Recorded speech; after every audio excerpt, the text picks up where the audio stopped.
আচ্ছা, এই আয়াতে আল্লাহ বলছেন, আমি আমার খলিল ইব্রাহিমকে অনেক পরীক্ষা করেছিলাম জীবনে। তার পুরো জীবনটা ছিল পরীক্ষাময় জীবন। আর এই প্রতিটা পরীক্ষায় আমার খলিল ইব্রাহিম সফলতার সাথে উত্তীর্ণ হয়েছে। এবার আল্লাহ দেখলেন সৈয়দনা ইব্রাহিমের হৃদয়ের মধ্যে ইসমাইলের জন্য ভালোবাসা বেশি না কম? কত বেশি জানেন? সৈয়দনা ইসমাইল যখন দুনিয়াতে এসেছে তখন সৈয়দনা ইব্রাহিম আলাইহিস সালামের বয়স ছিল 86। কত? আপনাকে বাগেরহাটে 86 বছর বয়সে কারো বাচ্চা কাচ্চা হয়? হ্যাঁ, আছে এরকম পালোয়ান? আছে কেউ? নাই। সৈয়দনা ইসমাইল যখন এসেছে দুনিয়ায় তখন সৈয়দনা ইব্রাহিমের বয়স কত ছিল? 86। তার মানে 86টা বছর আল্লাহর কাছে কাঁদছে আর দোয়া করছে, আল্লাহ একটা সন্তান দাও দাও দাও, দেয় নাই। 86 বছর বয়সে যে সন্তানটা দিল, ওই সন্তানের প্রতি মায়া, দরদ, মোহব্বত, ভালোবাসা বেশি না কম? আল্লাহ দেখতে চাইলেন ওই ছেলের জন্য মায়া বেশি নাকি আল্লাহর জন্য বেশি। আল্লাহ ডেকে বললেন, ইব্রাহিম দেখি হৃদয়ে কার জন্য দরদ আর ভালোবাসাটা বেশি। যাও আমার সন্তুষ্টির জন্য 86 বছর বয়সে পাওয়া কলিজার টুকরা দুধের বাচ্চা ইসমাইলকে জবাই করে আমার খুশি অর্জন করো। জবাই করো, স্যাক্রিফাইস করো, আমার জন্য উৎসর্গ করো। এরপর ওনার ছেলের সাথে কি বললেন আছে না নাই? ফালাম্মা বালাগা মাআহুস সা'য়া ক্বালা ইয়া বুনাইয়া ইন্নী আরা ফিল মানামি আন্নী আযবাহুক ফানজুর মাযা তারা। দুধের বাচ্চা ছোট্ট ইসমাইল ডেকে বলে, ও ইসমাইল, আমি স্বপ্নে দেখেছি আমি তোমারে জবাই করছি, এখন কি করব? সুবহানাল্লাহ। আমার আব্বা যদি আমার কইতো, আপনার বাবা যদি বলতো, আব্বা তোরে তো দেখছি স্বপ্নে জবাই করি, আমরা কইতাম, আব্বা আমার দেখেন না, আমার বড়টারে দেখছেন। কথা কন। আমরা বলতাম, ছোটটারে দেখছেন, ওইটারে জবাই করেন, মাইজ্জাডারে করেন, বড়ডারে করেন, আইন আই হাইতান্ন। সুবহানাল্লাহ কইবেন না? কি বাবা, কি ছেলে! ইন্নী আরা ফিল মানামি আন্নী আযবাহুক ফানজুর মাযা তারা। ইসমাইল স্বপ্নে দেখেছি তোমারে জবাই করতেছি, কি করব কও? সৈয়দনা ইব্রাহিম এই প্রশ্ন করার পরে সৈয়দনা ইসমাইল বললেন, ক্বালা ইয়া আবাতি ফাআল মা তুমার। বাবা আপনি স্বপ্নে যা দেখেছেন ঠিক তাই করেন, যা দেখেছেন তাই করেন। আমগো পোলা গুলাও পোলা, উনার পোলাও পোলা। সাতাজিদুনি ইনশাআল্লাহু মিনাস সাবিরিন। আব্বা আমি তো ডরাই না, আপনি ডরায়েন না। আমি ভয় পাই নাই, আমি ভয় আছে, আপনি ভয় পান কিনা? আল্লাহু আকবার। কি ছেলে দিয়েছিল আল্লাহ তারে! ইফআল মা তুমার সাতাজিদুনি ইনশাআল্লাহু মিনাস সাবিরিন। ও বাবা আপনি ভয় পায়েন না, ইনশাআল্লাহ আপনি আমারে ধৈর্যশীল দেখতে পাবেন, আপনি আমারে ধৈর্যশীল দেখতে পাবেন। তাহলে ছেলের সাথে কি কথা হয়েছে কোরআনে আছে না নাই? বলতে দেরি, ছুরি নিয়ে গলার মধ্যে ছুরি চালাতে 1 সেকেন্ডও দেরি করে নাই। সুবহানাল্লাহ পড়েন। তার মানে এই পরীক্ষায়ও আল্লাহ বললেন, ক্বাদ সাদ্দাকতার রুইয়া ইন্না কাযালিকা নাজজিল মুহসিনিন। ইব্রাহিম ছুরি আর চালায়ও না। ইসমাইলকে মারা আমার উদ্দেশ্য না, তোমার হৃদয়টা দেখা উদ্দেশ্য। এই ইসমাইল মরে গেলে তো সব ঘটনা উলট পালট লেগে যাবে, কারণ আখিরি জামানার পয়গম্বর বিশ্বনবী মুহাম্মদ রাসূলুল্লাহ সাল্লাল্লাহু আলাইহি ওয়াসাল্লাম এই ইসমাইলের বংশে পৃথিবীতে আগমন করবে। চিল্লায় কোন ঠিক কিনা? ইসমাইলকে বাঁচিয়ে রাখা আল্লাহর জন্য ওয়াজিব, আল্লাহ নিজের জন্য এটাকে আবশ্যক করেছেন। সুবহানাল্লাহ পড়েন। একটাতেও সে ফেল করে নাই, সবগুলাতে পাস। চিল্লায় বলেন সবগুলাতে। শুধু সিম্পল পাস না, golden A plus, golden GPA 5, first class first, global award পেয়েছেন। গ্লোবাল অ্যাওয়ার্ডটা দিয়েছে কে? আমরা জানার চেষ্টা করব কি অ্যাওয়ার্ড পেলেন তিনি আল্লাহর কাছে, কি তার এত মহিমা, কি তার জীবনী, biography and life sketching of prophet Abraham. সাইয়েদনা ইব্রাহিম আলাইহিস সালামের জীবনে কি ঘটে গেল এই কোরআনের ভিতরে আছে না নাই? রব্বুল আলামিন বলেন, ওয়া ইয বিতালা ইব্রাহিম রাব্বুহু বিকালিমাতিন ফাতাম্মাহুন্না ক্বালা ইন্নী জাইলুকা লিন-নাসি ইমামা। আল্লাহ বললেন, ও নবী স্মরণ করুন সেই সময়ের কথা যখন আমি আমার ইব্রাহিমকে অনেকগুলো বিষয়ে পরীক্ষা করলাম, আর আমার ইব্রাহিম প্রতিটা পরীক্ষায় সফলতার সাথে উত্তীর্ণ হলো, ফলাফল স্বরূপ আমি ইব্রাহিম রে বললাম, ইব্রাহিম তোমারে আমি গোটা বিশ্বের মানুষের নেতা বানাইয়া দিলাম। পরীক্ষার ফলাফলে আল্লাহ কি বললেন? তোমার আমি কি বানাইলাম? নেতা। নেতা হওয়া এত সোজা না। লিডারশিপ কোয়ালিটিটা অনেক গুরুত্বপূর্ণ কোয়ালিটি, এটা চাইলেই পাওয়া যায় না। এটা নিজেকে তিলে তিলে পরীক্ষায় উত্তীর্ণ করে কষ্টি পাথর দিয়ে যাচাই বাছাই হওয়ার পরে নিজেকে প্রমাণ করে করে নেতা হতে হয়। চিৎকার করে বলেন ঠিক কিনা? আল্লাহ বললেন, আমি আমার খলিলরে খালি পরীক্ষার উপর পরীক্ষা নিলাম। যারে আল্লাহ ভালোবাসে বেশি তার জীবনে পরীক্ষাও। বিশ্ব নবীরে আল্লাহ বুঝাতে চাইলেন, ও আমার নবী, আপনার জীবনটা পরীক্ষাময়। এত পরীক্ষা দেখে বিচলিত হওয়ার কিছু নাই, টেনশনে পড়ার কিছু নাই, নিরাশ হওয়ার কিছু নাই। আপনার পিতা ইব্রাহিমকেও এরকম অনেকগুলো আমি পরীক্ষা নিয়েছি, আর প্রতিটা পরীক্ষায় আমার ইব্রাহিম খলিল সফলতার সাথে উত্তীর্ণ হয়েছে। আসাদুন নাসি বালাআন আল আম্বিয়া, এই পৃথিবীতে সবচেয়ে বেশি বালা মুসিবত আর পরীক্ষা আসে নবীদের। কাদের?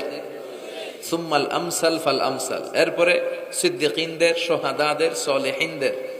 ইবতালা আর রাজুলু হাসাবা দীনি, ব্যক্তির দিনদারি যত বেশি তার উপর আল্লাহর পরীক্ষাও। এজন্য মুমিন পরীক্ষাতে ভয় পায় না, মুমিন কখনো বিচলিত হয় না। মুমিন ভরসা রাখে একজনের উপর। চিল্লায় বলেন তিনি কে? আল্লাহ বললেন, পরীক্ষার পর পাহাড় সম পরীক্ষা দিয়ে আমি আমার খলিল ইব্রাহিমকে যাচাই করেছি। একটা পরীক্ষায় ইব্রাহিম ফেল করে নাই, প্রতিটা পরীক্ষায় পাস। এগুলো বলে বলে বিষ্ণুনবীর আল্লাহ সান্ত্বনা দিচ্ছেন, নবী, ওরা আপনারে গালি দেয় জাদুকর বলে, ওরা আপনারে গালি দেয় গণক বলে, ওরা আপনারে কবি বলে গালি দেয়, ওরা আপনারে পাগল বলে গালি দেয়, একটার পর একটা পরীক্ষায় আপনি জর্জরিত হচ্ছেন। নবী, আপনার পিতা ইব্রাহিম তো এর চেয়েও বেশি পরীক্ষায় পড়েছে। দুনিয়াতে আমরাও যারা পরীক্ষার শিকার, আমরাও সাইয়েদনা ইব্রাহিমের জীবনী থেকে শিক্ষা নেওয়ার দরকার আছে না নাই? গালি আসবে, মন্দ কথা আসবে, বিপদ আসবে, জেল জরিমানা আসবে, ঝুঁকি আসবে। এই ঝুঁকি আর রিস্কের মধ্য দিয়ে কালিমার দাওয়াতের প্রচারের কাজ করতে হবে। চিল্লা এখন ঠিক কিনা? এটাই মুমিনের বৈশিষ্ট্য। ঝুঁকি, বিপদ, পরীক্ষা, বালা মুসিবত, এগুলো মুমিনের লক ছাড়ে না, পিস ছাড়ে না। কারণ মুমিনরে পছন্দ করে কে? মুমিন খুব ভালো করেই জানে বিপদের পরেই বিজয় দান করবে কে। রাত্রি যত গভীর হয়, সুবহে সাদিকের সময় কাছে আসতে থাকে, গর্ভবতী নারীর পেটের ব্যথা যত বাড়তে থাকে, নতুন মেহমান দুনিয়ায় আসার সময় ঘনাতে থাকে, তেমনি ইসলামের পক্ষে যারা কথা বলে তাদের উপর বিপদ, ঝুঁকি, অত্যাচার, অনাচার যত বাড়তে থাকে, কালেমার বিজয়ের সময়টাও কাছে আসতে থাকে, কাছে আসতে থাকে। এই নাজরানা আমাদেরকে দিতে হবে। পরীক্ষায় আমাদেরকে সাইয়েদনা ইব্রাহিমের মতো উত্তীর্ণ হতে হবে। জালিমরা বেশি দিন থাকতে পারে না, এটা ইতিহাস সাক্ষী। কথা বলেন? যারা জুলুম করে তাদের জন্য তো সাহায্য নাই, যারা মাজলুম তাদের জন্য সাহায্য। বদরের প্রান্তরে 313 জন মাত্র দরিদ্র, গরিব, মাজলুম সাহাবী, তাদের জন্য আকাশ থেকে ফেরেশতা দিয়ে নুসরাত সাহায্য করেছে কে? তার মানে মাজলুম আল্লাহর পক্ষে আর জালিমের বিপক্ষে, ঠিক কি না? জালিমের জন্য কোনো সাহায্য নাই, বরং দুনিয়ায় যারা জুলুম করে তাদের ক্ষমতা বেশি দিন থাকে না। ফেরাউন বেশি দিন থাকে নাই, থাকছে? নমরুদ বেশি দিন থাকে নাই, থাকছে? থাকতে পারে না। যারা দুনিয়াতে রক্ত ঝরায় এরা থাকতে পারে না, বরং যাদের রক্ত ঝরে তাদেরকে আল্লাহ বিজয় দিয়ে দেয়। আর যারা রক্ত ঝরায় এদের শেষ রক্ষাও হয় না, এরা জান নিয়ে পালাবার সুযোগ পায় না। কথা বলেন? এজন্য পরীক্ষা আসলে মুমিন ভয় পাবে? মুমিনের হৃদয়ে ভয় আছে কার? চিল্লায় বলেন। আল্লাহর ভয় নিয়ে থাকতে হবে। সাইয়েদনা ইব্রাহিমকে একটার পর একটা পরীক্ষায় আল্লাহ ফেলেছেন, একটার পর একটা পরীক্ষায় আল্লাহ ফেলেছেন, কিন্তু এই পরীক্ষায় তিনি গোল্ডেন এ প্লাস। সুবহানাল্লাহ পড়েন। রব্বুল আলামিন বলেন, ওয়া ইয বিতালা ইব্রাহিমা রাব্বুহু বিকালিমাতিন ফাতাম্মাহুন্না ক্বালা ইন্নী জাইলুকা লিন-নাসি ইমামা। ও খলিল, একটার পর একটা পরীক্ষা আমি তোমার জীবনে নিয়েছি, বিশ্বনবীরে বললেন, আমার ইব্রাহিমের উপর একটার পর একটা পরীক্ষা আমি নিয়েছি, ইব্রাহিম প্রতিটা পরীক্ষায় পাস। আর খুশি হয়ে আমি বললাম, ইব্রাহিম আমি তোমার নেতা বানায় দিলাম। Allah put Sayyidina Ibrahim in some tests and trials, and Sayyidina Ibrahim successfully overcome all the tests. Allah said, Ibrahim, I'm gonna make you the leader. Ibrahim, আমি তোর লিডার বানাই দেব।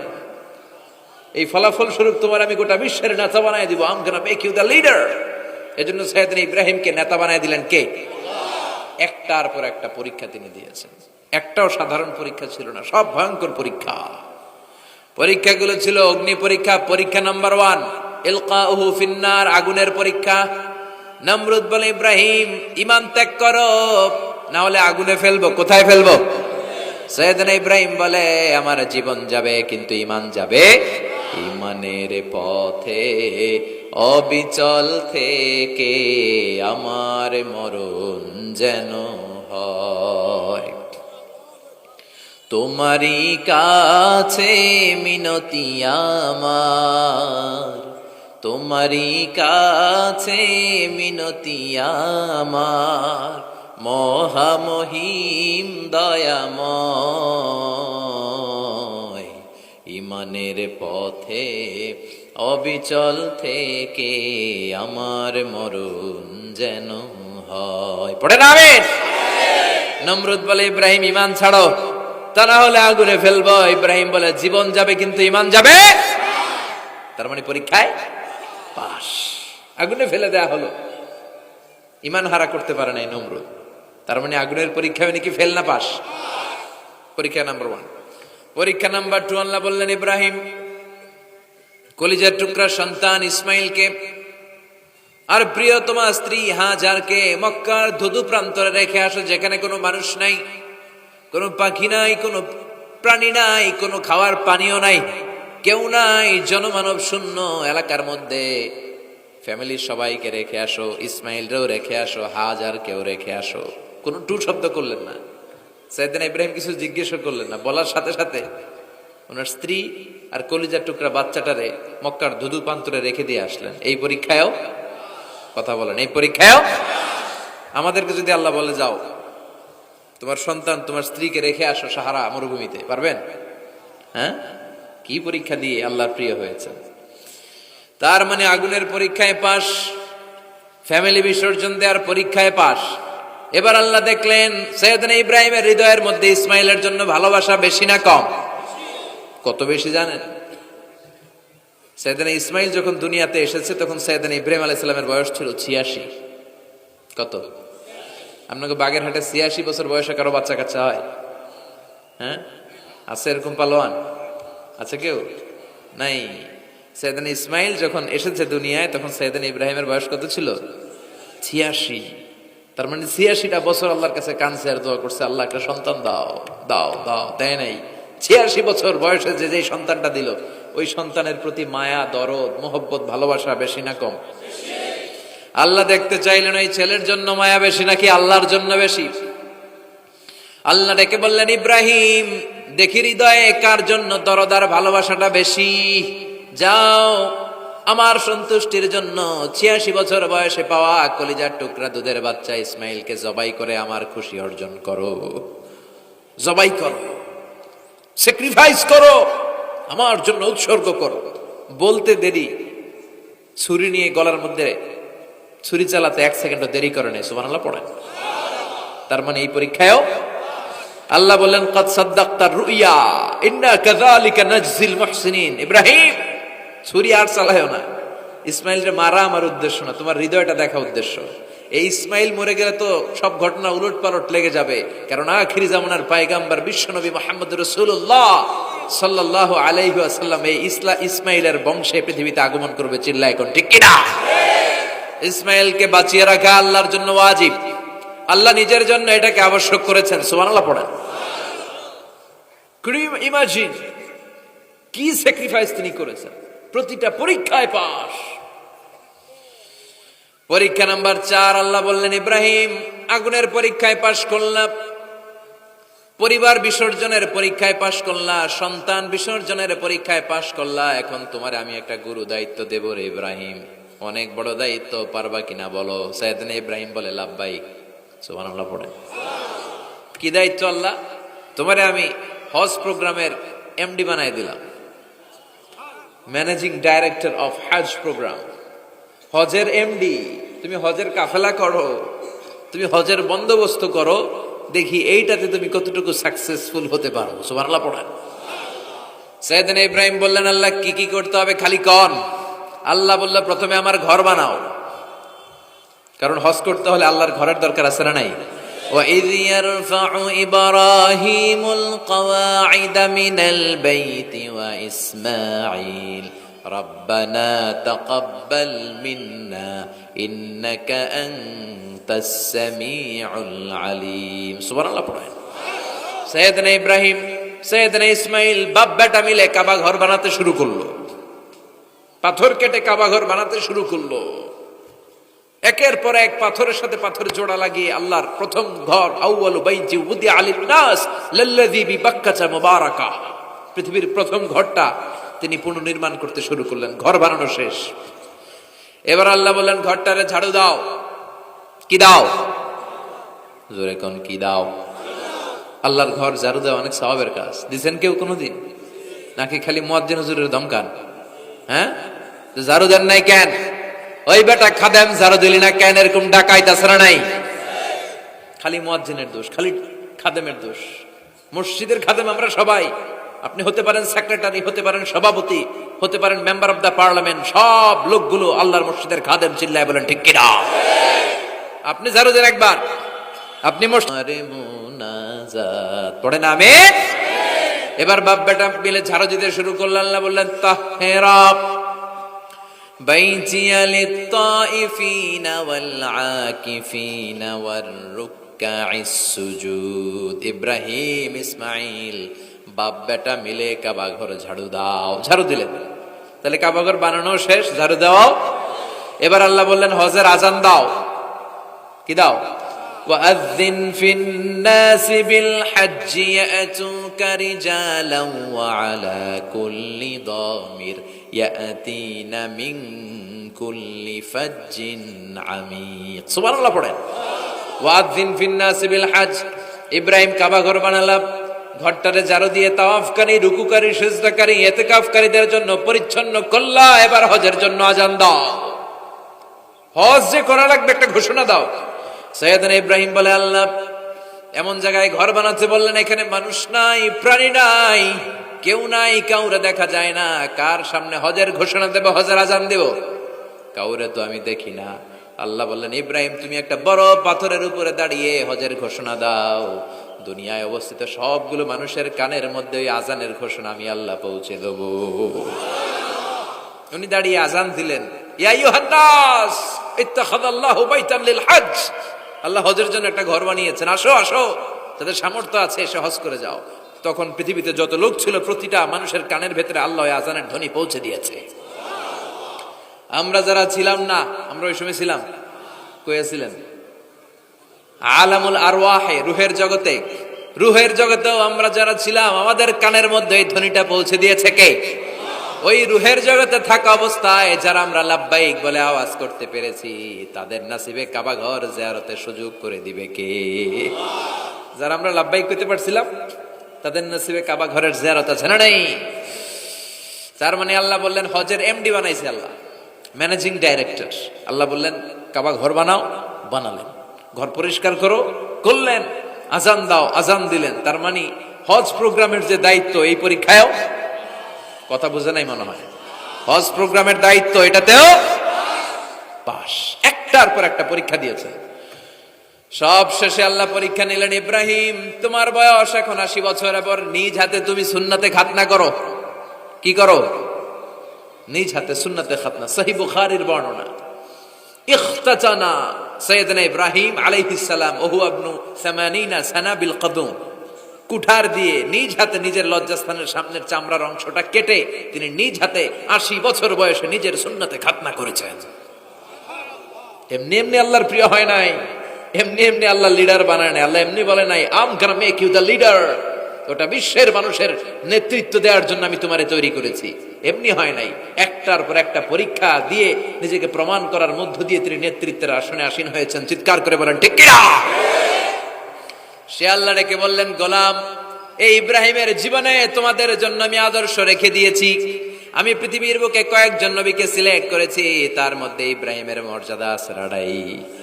ওনার ফ্যামিলি, ওনার যে ফ্যামিলিটা, it's a blessed family ever in the world. পৃথিবীর সবচেয়ে বরকতময় ফ্যামিলির একটা ফ্যামিলি।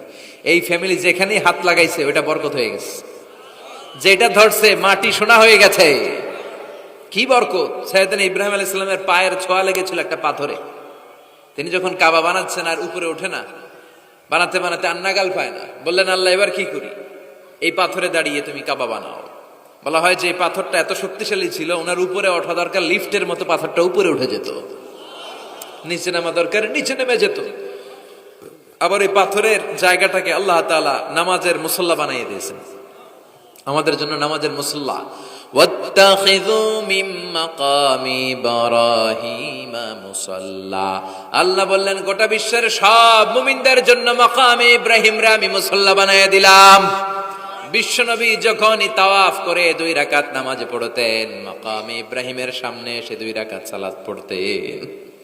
আমরাও যারা তাওয়াফ করি, প্রতিটা তাওয়াফের পরে এই মাকামে ইব্রাহিমের সামনে এসে নামাজ পড়তে হয়, জানেন না? পড়ছেন না আপনারা? হাজিরা পড়তে হয়। এই পাথরটা এখনো আছে। দেখেন, ওনার স্মৃতিকে চির অম্লান করার জন্য, সাইয়েদনা ইব্রাহিমের শিক্ষাকে চিরস্মরণীয় করে রাখার জন্য ওনার ফুটপ্রিন্ট, পায়ের ছাপ যে পাথরে লেগেছে, এই পাথরটাকে কাবা ঘরের একেবারে পাশে 11 মিটার উঁচু একটা ছোট্ট গ্লাস ফিটিং করা, ডিজাইন করা মিনারার ভেতরে ওইখানে স্থাপন করা। যারা তাওয়াফ করে ওইটার পাশ দিয়ে তাওয়াফ করতে হয়, আর তাওয়াফ শেষ হলে ওইটার সামনে 2 রাকাত নামাজ পড়তে হয়। বরকত আছে না নাই? ওনার পা লাগছে, এই জায়গা হয়ে গেছে মুসল্লা। এবার ওনার ছেলের পা লাগছে মরুভূমিতে, ওইটা হয়ে গেছে জমজমের কূপ। সাইয়েদনা ইসমাইল, ওনাকে রেখে হাজার দৌড়াদৌড়ি শুরু করলেন, সাফা থেকে মারওয়া, মারওয়া থেকে সাফা।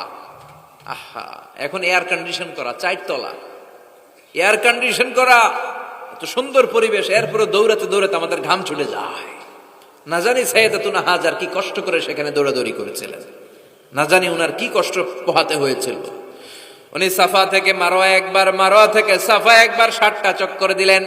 এই 60টা চক্কর, এই দৌড়াদৌড়িটা আল্লাহর কাছে এত ভালো লেগেছে, কিয়ামত পর্যন্ত সব হাজীদের জন্য এই জায়গায় দৌড়াদৌড়ি করাটা আল্লাহ ওয়াজিব করে দিয়েছে। এটা না করলে আপনার হজই হবে না, এখানে দৌড়াদৌড়ি করা ওয়াজিব। দেখেন ওনার ওয়াইফের কাজ কত বরকতময়, উনি দৌড়াদৌড়ি করছেন, এখন আমাদের হজে যে দৌড়াদৌড়ি করা লাগে। সুবহানাল্লাহ পড়বেন না? সাইয়েদনা ইসমাঈল আলাইহিস সালামকে মরুভূমির মধ্যে রেখে উনি দৌড়াদৌড়ি করলেন, পানি নাই, পানির অভাব, দৌড়ে আসলেন। এসে দেখে সাইয়েদনা ইসমাঈল আলাইহিস সালামের পায়ের ধাক্কায় জমজমের পানি বেরোতে শুরু করছে, কল কল কল কল করে আওয়াজ। সাইয়েদনা ইব্রাহিম, ইসমাঈল, হাজার এরা আরবি ভাষা জানতেন না, এরা সুরিয়ানি ভাষার মানুষ ছিলেন। কোন ভাষার? সুরিয়ানি ভাষা। তো পানি দেখে হাজার খুব অবাক, কিরে এত সুন্দর পানি, এই পানি তো মরুভূমির বালিতে লেগে সব শুকিয়ে যাবে। পানি যাতে না শুকায় উনি বালি চারদিক দিয়ে উঁচু করে এরকম বাঁধ দিতে লাগলেন। বাঁধ দিচ্ছেন আর ওনার সুরিয়ানি ভাষায় বলতে লাগলেন, ঝাম ঝাম, মানে হচ্ছে থাম থাম, জাম মানে স্টপ, থাম থাম, কেফ, আরে পানি চলে যাস না, চলে গেলে তো পানি ব্যবহার করতে পারবো না, ঝাম ঝাম ঝাম ঝাম। ওনার মুখ নিঃসৃত এই ঝাম ঝাম শব্দ দুইটা আল্লাহর এত ভালো লাগলো, কিয়ামত পর্যন্ত এই কুয়ার নাম আল্লাহ ঝমঝমের কুয়া বানাই দিলেন। এটার নাম বিইরু ঝমঝম। বিষ্ণু বললেন, মা উ ঝমঝম লিমা শুরিবা লাহু, এই জমজমের পানির এত বরকত, যেই রোগের নিয়ত করে এই পানি খাবেন ওই রোগ থেকে শেফা দিবে কে? আবার বিষ্ণু বললেন, ইন্নাহা তুআমু তুমিন শিফাউ সুকমিন ইন্নাহা মুবারাকা, এই জমজমের পানি গোটা বিশ্বের সব পানির মধ্য থেকে সব চাইতে বরকতের পানি। এই পানির মধ্যে রোগের জন্য চিকিৎসা আছে, মানুষের ক্ষুধা লাগলে এটার ভেতরে খাবারের উপাদান আছে। পৃথিবীর সব পানি শুধু তৃষ্ণা নিবারণ করে, শুধু জমজমের পানি তৃষ্ণাও নিবারণ করে, ক্ষুধাও নিবারণ করে। জাপানের কিছু জিওলজিস্ট, ভূতত্ত্ববিদ গবেষণা করে পেয়েছে এই পানির মধ্যে ফুড সাপ্লিমেন্টারি আছে, মানে খাদ্যের পরিপূরক। কিছু না খাইয়ে এই পানি খাইলে ক্ষুধা নিবারণ হয়ে যায়। আবার বিশ্বনবীকে যখন সিনা চাক করা হবে, মেরাজ রজনীতে সাইয়েদনা জিবরাইল বিশ্বনবীর গলা থেকে নাভি পর্যন্ত পুরোটা কেটে হৃদয়টা বের করে এই জামজামের পানি দিয়ে ধৌত করেছিলেন। তার মানে এই ফ্যামিলি যেইখানে হাত লাগাইছে ওইখানে বরকত আছে না নাই? যেখানে হাত ওইখানে বরকত।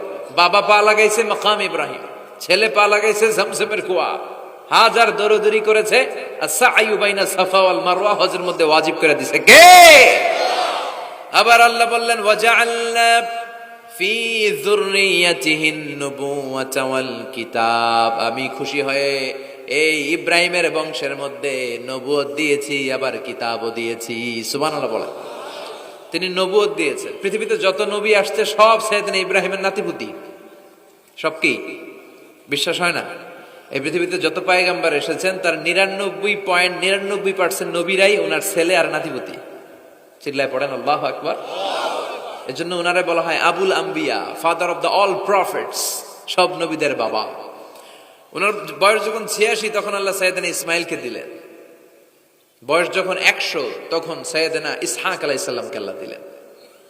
এইদিকে ইসমাইল, এদিকে সবাই বলেন এদিকে, এদিকে সবাই বলেন এটা এটা ইসহাক। পৃথিবীতে যত নবী এসেছে সব ইসহাকের চ্যানেলে এসেছে। এই সাইয়েদনা ইসহাক আলাইহিস সালামের চ্যানেলে এসেছে। সাইয়েদনা ইসমাইলের চ্যানেলে নবী নাই, কোন নবী নাই, নবী ছাড়া চ্যানেল। আর এখানে যত হাজার হাজার লক্ষাধিক নবী এসেছে সব নবী ইসহাক আলাইহিস সালামের চ্যানেলে যারা এসেছে সব নবীরা অন্যান্যদেরকে বলে যাইতো, তার উম্মতকে বলে যেত যে সবশেষে একজন নবী আসবে, তিনি হবেন সর্বশ্রেষ্ঠ নবী, তিনি হবেন সর্বশ্রেষ্ঠ নবী। তো এদের এই চ্যানেলে এত নবী, এরা ভাবছে ওই সর্বশেষ নবীটাও এদিক দিয়েই আসবে। কিন্তু আল্লাহ হাজার হাজার লক্ষ নবী এই চ্যানেলে পাঠালেন, কিন্তু সর্বশেষ নবীটা এইখানে পাঠালেন না। সর্বশেষ চ্যানেলের নবীটা আল্লাহ এই চ্যানেলে পাঠাই দিলেন। সর্বশেষ নবীটা সাইয়েদনা ইসমাইলের চ্যানেলে এসেছে। এজন্য ওরা হচ্ছে বানি ইসরাইল আর আমরা হচ্ছে বানি ইসমাইল। সুবহানাল্লাহ পড়বেন না? উনার ধর্ম, উনার চেইন থেকে ইহুদিবাদ, খ্রিস্টবাদ, ইসলাম, এই তিন ধর্মের জন্য। ইহুদিবাদও আল্লাহর দেয়া ধর্ম, খ্রিস্টবাদও আল্লাহর দেয়া ধর্ম, কিন্তু আল্লাহর দেয়া শরীয়তের উপর ওরা অবশিষ্ট থাকে নাই, থেকেছে শুধু ইসলাম। ঠিক কিনা? এজন্য আমরা প্রত্যেক নামাজে পড়ি গায়রিল মাগদুবি আলাইহিম ওয়ালাদ-দাল্লিন। ও আল্লাহ, গায়রিল মাগদুব, যাদের উপর তোমার রাগ ক্রোধ, তাদের পথ আমরা চাই না, ওরা হলো ইহুদিরা। ওয়ালাদ-দাল্লিন, আর যারা ভ্রষ্ট তাদের পথও চাই না, এরা হলো নাসারারা। তিন ধর্মের গোড়া সাইয়েদনা ইব্রাহিমের সাথে লেগেছে। এজন্য এই তিন ধর্মকে একসাথে বলে কম্পারেটিভ রিলিজিয়ন, তুলনামূলক ধর্মতত্ত্বের ভাষায় অ্যাব্রাহামেটিক ফেইথ। কি বলে? অ্যাব্রাহামেটিক ফেইথ বলে। এজন্য ওনাকে বলা হয় আবুল আম্বিয়া। সব নবীরা এই চ্যানেলে এসেছে, তার মানে সব নবী সাইয়েদনা ইব্রাহিমের নাতিপুতি। আবার এই প্রতিটা নবীর জন্য আল্লাহ তাআলা আকাশ থেকে কিতাব নাজিল করেছেন। চিল্লায় বলেন ঠিক কিনা? আল্লাহ বলে ইব্রাহিম তোমারও আমি কিতাব দিলাম। সাইয়েদনা ইব্রাহিম আলাইহিস সালামের উপর কিতাব আছে না নাই? ওই কিতাবের নাম কি? কে পারে? ইন্না হাযা লাফিস সুহুফিল উলা সুহুফি ইব্রাহিম ওয়া মূসা। সুহুফি ইব্রাহিম, সাইয়েদনা ইব্রাহিমকে আল্লাহ তাআলা সহিফা দান করেছেন। চিল্লায় পড়েন আল্লাহু আকবার। আবার এই নবীর নামে আল্লাহর কোরআনে একটা সূরা আছে না নাই? কথা কন, কি নাম সূরা? সূরা আলিফ লাম রা। কিতাবুন আনজালনাহু ইলাইকা লিতুখরিজান নাসা মিনাল যুলুমাতি ইলান নূর। সুবহানাল্লাহ পড়েন। আলিফ লাম রা, I have revealed this holy and sacred book unto you in order to lead the mankind out of darkness into the light. ও নবী, আমি এই কিতাবকে আপনার কাছে পাঠিয়েছি অন্ধকারাচ্ছন্ন মানুষগুলোকে অন্ধকার থেকে আলোর দিকে নিয়ে যেতে। এই কোরআনের ভেতরে আলো আছে না নাই? সবকিছুর সমাধান আছে না নাই? সমাধান চাও যদি জীবনে মরণে, ফিরে যাও খুঁজে নাও, চোখ রাখো কোরআনে। সুবহানাল্লাহ পড়েন। চোখ রাখবেন কোথায়? নাকি মোবাইলে, না টিভিতে, না এটিএন বাংলার পর্দায়? আসিতেছে আগামী শুক্রবার রঙিন পর্দায়, চোখ রাখুন এটিএন বাংলায়। এটিএন বাংলায় চোখ রাখবেন? কই রাখবেন? সমাধান চাও যদি জীবনে মরণে, ফিরে যাও খুঁজে নাও, চোখ রাখো কোরআনে। ঠিক কিনা? if you want the solution this dunya and akhira go back have a look to the holy Quran সুবহানাল্লাহ পড়েন কি নবী আল্লাহ বানালেন ওই নবীর নামে আল্লাহ একটা সূরা দিলেন আবার আল্লাহ বললেন ও দুনিয়ার মুসলমানেরা শোনো তোমাদেরকে মুসলমান বলে নাম করেছে সাইয়েদনা ইব্রাহিম ঠিক কি না আবার এই নবী সাধারণ কোন নবী নয় এই নবী হলো তোমাদের জাতির পিতা আমাগো জাতির পিতা কেডা কথা কন আরো জোরে সবাই মিলে বলেন মিল্লাতা আবিকুম ইব্রাহিম হুয়া সাম্মাকুমুল মুসলিমিন মিল্লাতা আবিকুম ইব্রাহিম তোমাদের জাতির পিতার নাম আমাদের জাতির পিতার নাম ওয়া সাম্মাকুমুল মুসলিমিন তিনিই তোমাদেরকে মুসলমান নামকরণ করেছে আবার আল্লাহ বললেন আসলিম ইব্রাহিম তুমি সবাইরে মুসলমান বানাও আগে নিজে মুসলমান হও আসলিম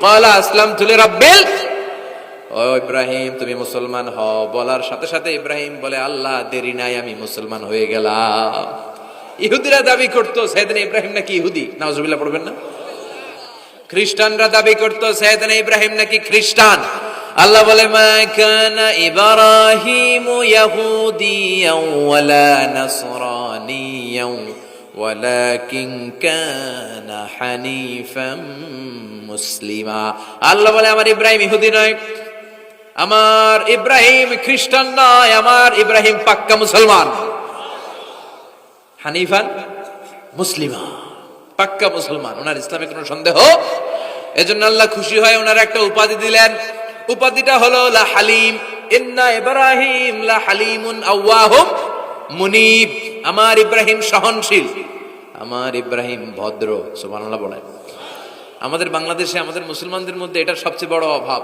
সহনশীলতা আমাদের নাই কথা কর নিজে যেটা বুঝি ওইটাই আমি তাবলীগ করি আমি মনে করি আমি হক বাকি সব বাতিল এই সমস্যাগুলো বাগেরহাটে আছে না নাই হ্যাঁ আমি যদি জামাত ইসলাম করি আমি মনে করি আমি হক বাকি একটা দলর আমি হক বলতে চাই না আছে না এরকম আমি আহলে হাদিস সো আমি হক আর বাকি যা আছে সব বাতিল আমি কওমি তো আমি ভালো আলিয়া সব খালিয়া কথা কর আবার আমি আলিয়া আমি ভালো কওমিয়া সব শেষ এই ঠেলা ঠেলে এই দেশে আছে না নাই এক ইসলাম এক নবী এক কোরআন এরপরে সহনশীলতা নাই সে অন্য নেশাবে পড়ুক সে অন্য মতদর্শের হোক সে তো আমার ভাই সবচেয়ে বড় পরিচয় সেও মুসলিম আমিও মুসলিম এই চিন্তাটুকু নাই আল মুমিনুনা ইখওয়া ব্রাদারহুড ভ্রাতৃত্বের এই বন্ধনটা আমাদের মধ্যে নাই আমরা একে অপরকে গালিগালাজ করতে দেরি করি না একটু চিন্তা করি না কাফের বলে ফতোয়া দিতেও দেরি করি না কথা কন ফতোয়া আছে না নাই কয় তুই কাফের 10 কারণে তুই কাফের 20 কারণে তোর দাদা কাফের তোর নানা কাফের তোর পীর সাহেব হুজুর কাফের আছে না নাই তোর এই কাফের পীর সাহেব মারা গেলে এই পীর সাহেবের যে কবরে শোয়ানো হবে ওই কবরের উপরে যে ঘাস উঠবে ওই ঘাস যে গরু খাবে ওই গরুর যে দুধ খাবে ওইটাও কাফের আছে না নাই খালি ফতুয়াবাজি আল্লাহ বললেন আমার ইব্রাহিম ফতুয়াবাজি করে নাই ইন্না ইব্রাহিম লা হালিমুন আওয়াহুম মুনিব আমার ইব্রাহিম ছিল সহনশীল ভদ্র একজন নবী চিৎকার করে বলতে হবে ঠিক কি না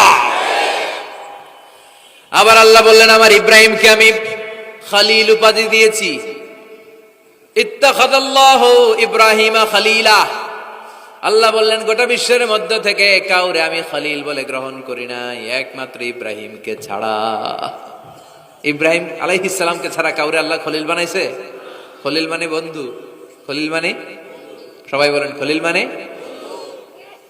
সাইয়েদনা ইব্রাহিমকে বানাইছেন খলিল আর বিশ্বনবীকে বানাইছেন হাবিব বিশ্বনবীর কি বানাইছে আর সাইয়েদনা ইব্রাহিম खलील बाप बेटा একজন খলিল একজন হাবিব बाप का बेटा सिपाही का घोड़ा कुछ ना हो तो थोड़ा थोड़ा ঠিক কি না বাপ ভালো তার বেটা ভালো তাই মা ভালো তার ঝি গাই ভালো তার দুধ ভালো রে দুধ ভালো তার ঘি বাবা যদি ভালো হয় ছেলে ভালো মা যদি ভালো হয় মেয়ে ভালো গাই যদি ভালো হয় দুধ ভালো তো ঘি ভালো কথা বলেন যেমন বাপ তেমন বেটা বাবা হলেন খলিল ছেলে হলো হাবিব খলিল মানেও বন্ধু হাবিব মানেও বন্ধু খলিল মানে এমন বন্ধু যেই বন্ধু আল্লাহরে খুশি করার জন্য কাজ করে, কথা বুঝতে হবে। খালিল মানে এমন বন্ধু যে বন্ধু আল্লাহরে খুশি করার জন্য কাজ করে, আর হাবিব মানে এমন বন্ধু যে বন্ধুরে খুশি করার জন্য আল্লাহ নিজেই কাজ করে। কার দাম বেশি? হাবিবের দাম বেশি। সুবহানাল্লাহ কইবেন না? এই বাপ বেটার মধ্যে অনেক দিক দিয়ে মিল আছে না নাই? সাইয়েদনা ইব্রাহিম বাবা, বিশ্বনবী ওনার অধস্তন সন্তান, এই বাপ বেটার মধ্যে অনেক মহব্বত আছে না নাই? মিল আছে না নাই? আমি কোরআন হাদিস ঘেটে 60টা মিল পেয়েছি। কয়টা? সাইয়েদনা ইব্রাহিম আর বিশ্বনবীর মধ্যে 60টা মিল খুঁজে পাওয়া যায়। শুনবেন? হ্যাঁ, কষ্ট হচ্ছে না? 1 নাম্বার মিল হচ্ছে ফেস কাটিং এ মিল। সাইয়েদনা ইব্রাহিমের চেহারা যেমন ছিল, বিশ্বনবীর চেহারা প্রায় ওইরকমই ছিল। বিশ্বনবী যখন মেরাজ রজনীতে এক এক আকাশে এক এক নবীর সাথে দেখা করেছেন, দুনিয়ায় এসে সাহাবাদেরকে শোনাচ্ছিলেন, এই নবী এমন, ওই নবী দেখতে এমন, এই নবীর চেহারা এমন, এরকম যখন বলছিলেন, সাইয়েদনা ইব্রাহিমের কথা যখন তিনি বলতে শুরু করলেন, উনি বললেন, আম্মা ইব্রাহিম ফানজুরু ইলা সাহিবিকুম। আর সাইয়েদনা ইব্রাহিম দেখতে কেমন জানো? দেখতে চাইলে আমার দিকে তাকাও। তার মানে বিশ্বনবীর চেহারা যেমন ছিল, সাইয়েদনা ইব্রাহিমের চেহারা অনেকটা তেমন ছিল। এই চেহারার দিক দিয়ে ফেস কাটিং এ বাপ বেটার মধ্যে মিল আছে না নাই? 2 নাম্বার, এই কোরআনের ভেতরে রব্বুল আলামিন বিশ্বনবীর ক্ষেত্রে উসওয়ায়ে হাসানা ব্যবহার করেছেন, আবার সাইয়েদনা ইব্রাহিমের ক্ষেত্রেও উসওয়ায়ে হাসানা ব্যবহার করেছেন। লাকাদ কানা লাকুম ফি রাসূলিল্লাহি উসওয়াতুন হাসানা, তোমাদের জন্য রাসূলের জীবনে উত্তম আদর্শ আছে না নাই? আল্লাহ রাসূলের ক্ষেত্রে আল্লাহ বললেন উসওয়ায়ে হাসানা, আবার সাইয়েদনা ইব্রাহিমের ক্ষেত্রেও বললেন উসওয়াতুন হাসানা ফি ইব্রাহিম, ইব্রাহিমের জীবনেও উসওয়ায়ে হাসানা আছে। উসওয়ায়ে হাসানা মানে নিদর্শন বা মডেল, আমাদের অনুকরণীয় ব্যক্তিত্ব। আমাদের অনুকরণীয় ব্যক্তিত্ব হচ্ছে নবীরা, কবিরা না। কথা কন, কবিরা আমাদের মডেল না নবীরা? নায়করা আমাদের মডেল না নবীরা? সালমান খান আমাদের মডেল নয়, শাহরুখ খান মডেল নয়, ঋত্বিক রোশন আমাদের মডেল নয়, কোন নায়ক নায়িকা গায়ক গায়িকা ডান্সার সেলিব্রিটি আমাদের মডেল নয়। আমাদের মডেল হচ্ছে বিশ্বনবী, আমাদের মডেল হচ্ছে সাইয়েদনা ইব্রাহিম। চিল্লায় বলেন ঠিক কিনা?